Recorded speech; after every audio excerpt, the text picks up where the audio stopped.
Today I will talk about the Ninth Amendment to the United States Constitution. The Ninth Amendment reads, "The enumeration in the Constitution of certain rights shall not be construed to deny or disparage others retained by the people." When I use brown text, that's a direct quote. So, enumerated rights are those explicitly mentioned in the Constitution. Numbered rights, the First Amendment, the right to freedom of religion, freedom of press, speech, assembly, etc. So those are enumerated or numbered rights.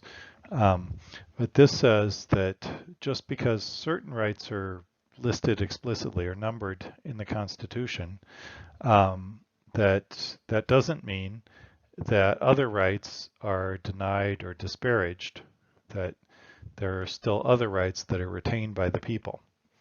So this is a bit vague, but it says that there are other rights that are not listed in the Constitution, and you can't deny or disparage them. So what other rights are included in this? So for a little historical background, in 1787, the Constitution was debated and written between May and September, and it was completed without a Bill of Rights. Very late in the session, someone had proposed a Bill of Rights, but they didn't adopt one. So when the Federalists, who argued for the adoption of the Constitution, they argued that if any rights were in a protected list in the Constitution, they might be presumed that other rights that were not listed were not protected. If you protect certain rights and you didn't list some others, maybe those others aren't protected. So they argued that any list would be incomplete, and it's better to limit government's power to only a short list of enumerated powers, such as are laid out in Article 1 of the Constitution. The Congress has the power to tax and to coin money and to raise armies and such. However, they did mention a few rights in the text of the Constitution, such as the rights to trial by jury and habeas corpus. So the Anti-Federalists, who were arguing against the ratification of the Constitution, said, well, there's already a threat to rights due to an expansive interpretation of federal power. So they said, people might say, well, yeah, you say the federal government has the power for this, but maybe that means also something else, and that you could interpret this in an expansive way. And they also said that, well, you've already listed a few rights that are protected. So your argument that it's better to list no rights that are protected has holes in it. So the Anti-Federalists said we shouldn't ratify the Constitution, or if we do, we need a Bill of Rights to protect many of our important rights. So as the state ratifying conventions were arguing whether to approve the Constitution or not, many did approve it on the understanding that additional rights would be protected by amendments later, because Article 5 allows amendments to the Constitution. So the Constitution was adopted in 1788, and in 1791 a Bill of Rights was proposed. And the states accepted 10 of those, the first 10 amendments to the Constitution. So that's how we get our Bill of Rights. So in some sense, both the Federalists and the Anti-Federalists won part of the argument. The Federalists got the Constitution adopted, and the Anti-Federalists got a Bill of Rights, like they said we should have. So both got some part of their argument accepted. So what is a right? A right is given by God. According to the Declaration of Independence, we hold these truths to be self-evident, that all men are created equal, that they are endowed by their Creator with certain unalienable rights, that among these are life, liberty, and the pursuit of happiness.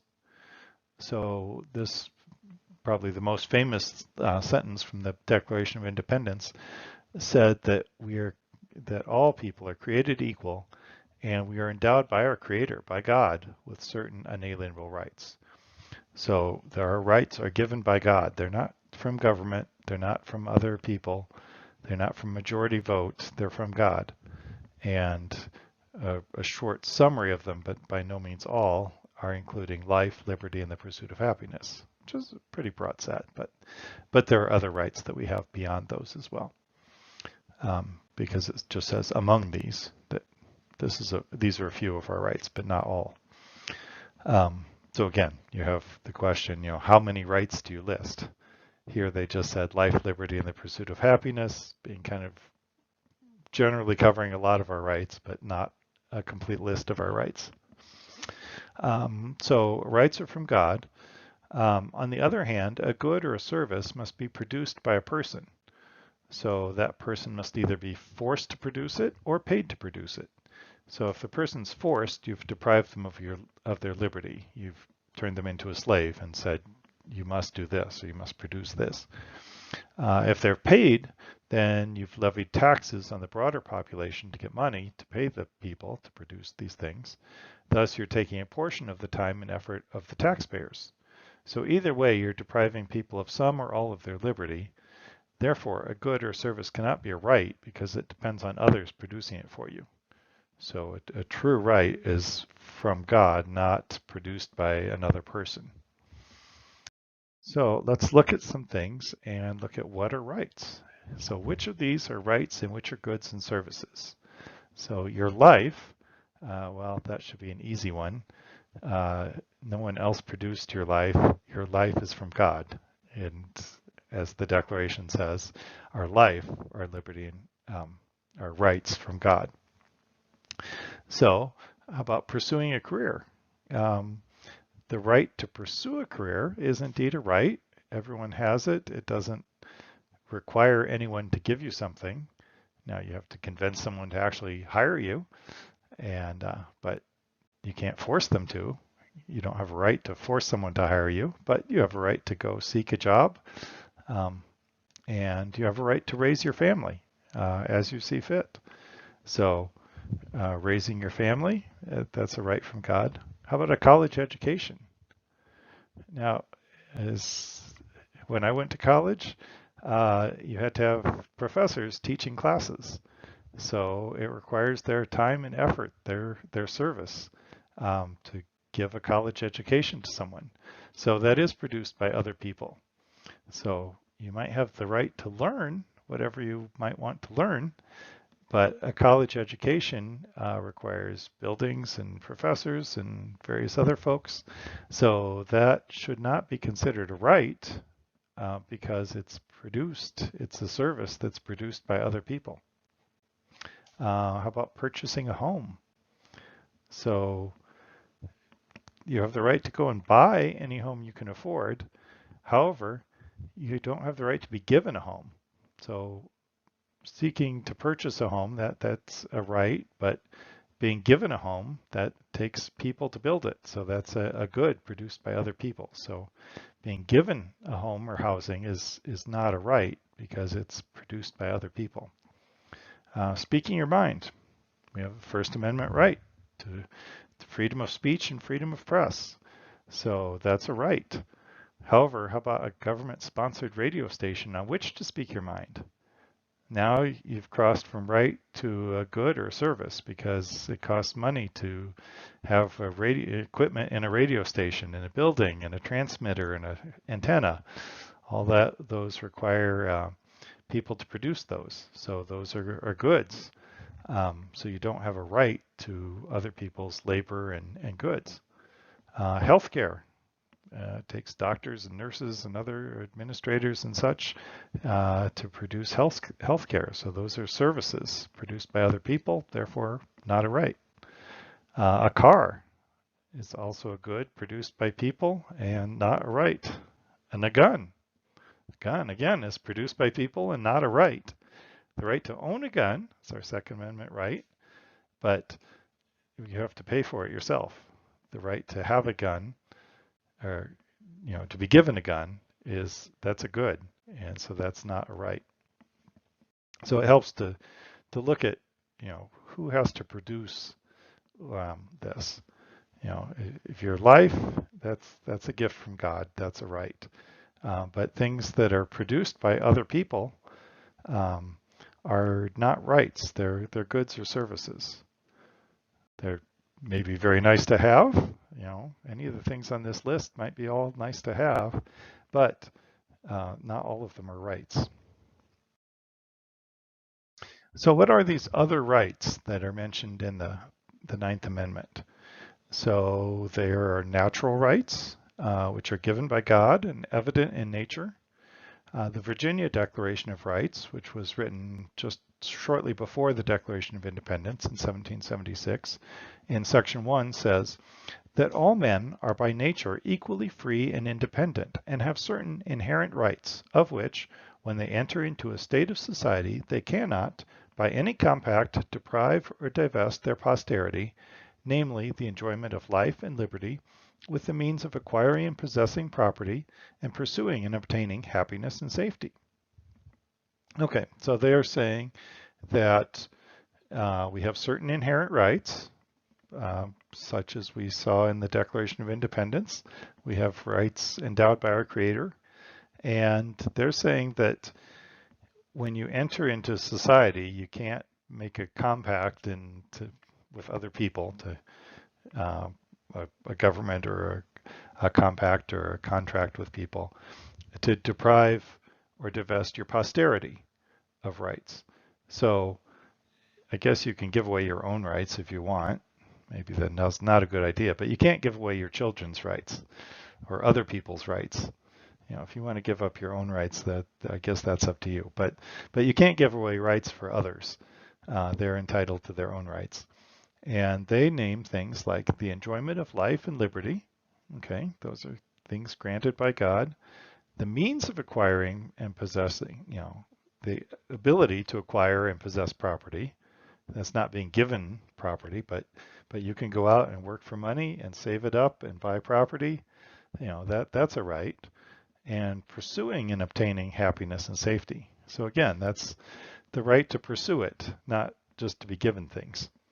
So they're sticking to our definition that rights are from God and goods and services are not rights.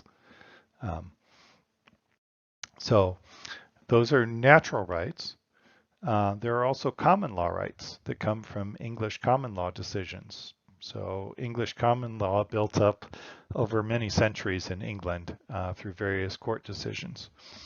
And they include things like trial by a jury of your peers, or the writ of habeas corpus, or the right to be secure in your house against government search without warrant. That's protected in our Fourth Amendment. And other things as well. How about other rights? You know, do we have a right to privacy? Do we have a right to make and enforce contracts or basic economic rights? Do you have a right to work?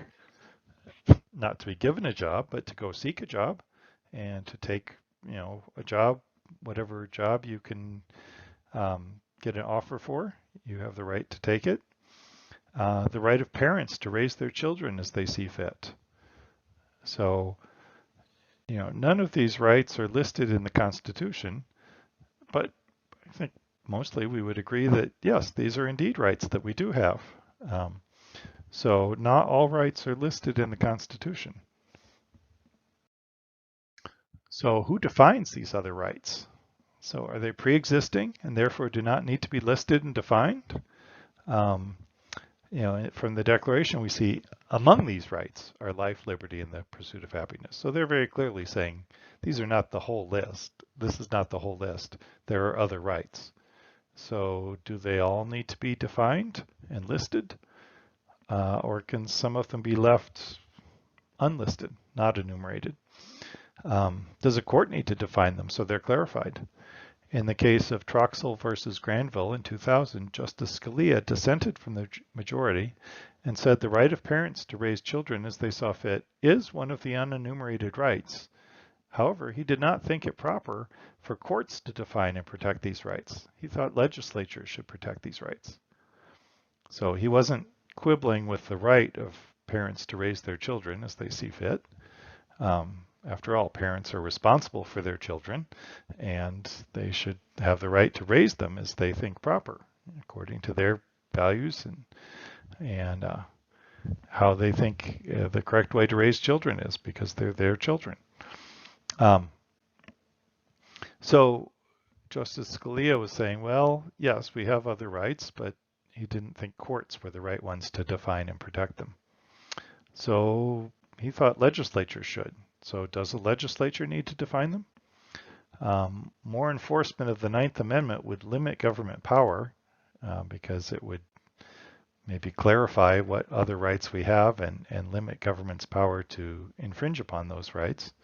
And most legislatures are not inclined to limit government power because they rather benefit from having government power. So the legislature doesn't seem like an ideal place to enforce more individual rights because mostly they're not willing to do that. So if a court or legislature does define them, are they limited to only what is defined? What about things that they haven't defined? Are they still rights? So there's a lot of open questions here. And not all of these have been settled or defined in court cases. And then what is the basis of these other rights? Do they not have any special status? Or do they only have whatever legal status they had before the Constitution was signed? So are these rights protected, these retained rights protected by this amendment? So potentially, does the Constitution give any special protection to these other rights? Should these rights be judicially enforced with a presumption of liberty to strike down laws that are not protecting someone's rights? And does it protect both an individual's natural rights, such as we had been discussing earlier, and maybe also a collective right to local self-government? We hadn't really discussed that, but that's been proposed as well. That it not only covers individuals' natural rights, but that collectively we have a right to local self-government. So there's a lot of open questions as to what exactly are these other rights and how are they protected, and what are the protections of these other rights? How much would the courts or the legislature define or protect them? Literally, the Ninth Amendment is just kind of a rule of construction. It literally only says how other provisions in the Constitution should be read, that you shouldn't interpret other parts of the Constitution to deny or disparage, to limit these other rights. But it really doesn't say how you should treat these other rights. Should they be defined by courts or legislatures, and how much protection you have for them. So it leaves a lot of open questions. Looking at a few court cases that have touched on the Ninth Amendment. In 1825, the case of Corfield versus Coryell was a case about a Pennsylvanian oyster fisherman, whether he had the right to harvest oysters in New Jersey waters when New Jersey law only allowed residents that right. So does an out-of-state person enjoy the same rights as the in-state residents? So it touched on the Commerce Clause, which is from Article 1, Section 8. What can Congress regulate versus state regulation? And also on the Privileges and Immunities Clause, Article 4, Section 2, which brings in rights from English common law. So earlier I had mentioned that common law gives us some sets of rights, and the Privileges and Immunities Clause kind of incorporates those rights by reference, not explicitly, but it referencing the privileges and immunities were certain things that were certain privileges and rights that were granted through common law. And in the Constitution, it's stated in a way that residents of another state can't be treated worse than residents of a state's own citizens. So that there has to be equal treatment of all American citizens and not better treatment of in-state residents versus out-of-state residents. So this case touched on that. And in considering this question, Justice Bushrod Washington, who was George Washington's nephew and who later inherited Mount Vernon from George Washington, discussed the fundamental rights of citizens, stating that they include protection by government, life, liberty, acquiring and possessing property, pursuing happiness and safety, the right to pass through or reside in another state, the writ of habeas corpus, no higher taxes than residents of a state pay, and elective franchise, the right to vote. So, often we don't think about things like passing through another state. Is it a problem to drive through another state if you're not a resident there? We don't think twice about it. But here, Bushride Washington was saying, yeah, that's a right that we have. It's not listed in the Constitution directly, but under things like privileges and immunity, that's something that you normally would consider a right, that you can drive through whatever area of your own country that you like, or to move to another state, to reside in another state.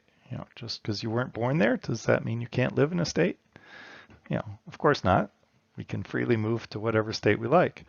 So as we see, there are lots of rights that we kind of take for granted probably, but that are rights that we have, and we would be upset if they tried to take them away. So it is important, these other rights, because many of them we just kind of take for granted anyway. And the right to an elective franchise, the right to vote, this is the first mention of voting as a fundamental right.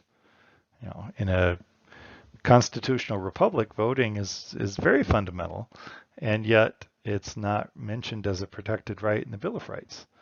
So as we see, there are lots of rights that we do value as very important that aren't actually listed. There was a case of Houston versus Moore in 1820, where Justice Joseph Story dissented from the majority opinion, and in his dissent he associated the Ninth Amendment with a limit on the constructive enlargement of federal power. So he said the Ninth Amendment limits people from enlarging federal power, interpreting the Constitution in such a way that federal power can grow. So this interpreted the Ninth Amendment to mean that there are limits on federal power and how much it can grow. And this was the predominant interpretation until the New Deal in the 1930s. In the case of Griswold versus Connecticut in 1965, this was a case challenging a Connecticut law which prevented the use of contraceptives for married couples. And the Supreme Court found that the Constitution contains a right to marital privacy, which is not enumerated, not listed in the Constitution or the Bill of Rights, and thus they struck down the law. So here they said, well, what you do in your own marriage is up to you, not the state's right to regulate. So they said, yeah, this is a not enumerated right, unenumerated, but it is a right, and the state can't infringe upon your liberty there. So Justice Arthur Goldberg's concurring opinion pointed to the Ninth Amendment for the exercise of unenumerated rights protected from government infringement. So in conclusion, the Ninth Amendment has rarely been cited in court cases, and indeed no majority opinion has relied on the Ninth Amendment to strike down any law. Recently there has been increased academic interest in what it actually means.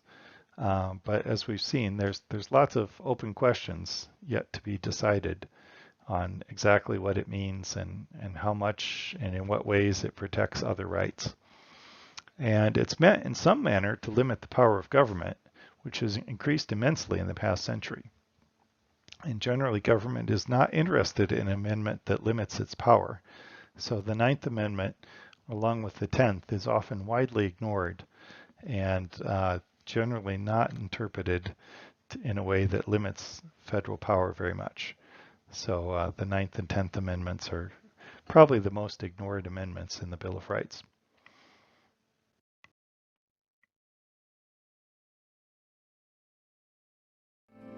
Because the flag still stands for freedom, and they can't take that